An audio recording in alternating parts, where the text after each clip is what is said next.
வணக்கம். Basic concepts in education week 6 குவிஸுக்கு answer. Tagore curriculum focused on history.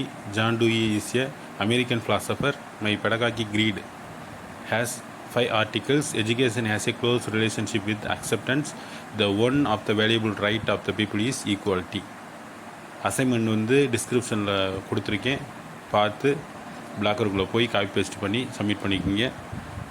கூடிய விரைவில் இது சம்மந்தமாக ஒரு 10 நிமிடங்களுக்கு இருக்கக்கூடிய மாதிரி ஒரு ஷார்ட்டில் நோட்ஸ் போடுறேன். கொஸ்டின்ஸ் ரெடி ஆகிக்கிட்டு இருக்கு. அது first year second year exam முடிஞ்சோடனே, அதாவது செகண்ட் செம் ஃபோர்த் செம் முடிஞ்சோடனே உங்களுக்கு டிஸ்கிரிப்ஷனில் போடுவேன். அந்த லிங்க்கை கிளிக் பண்ணும்போது கூகுள் ட்ரைவ்லேருந்து நீங்கள் டைரெக்டாக காப்பி பண்ணிக்கலாம். 150 கொஸ்டின் வித் ஆன்சரோடு இருக்கும். நன்றி, வணக்கம்.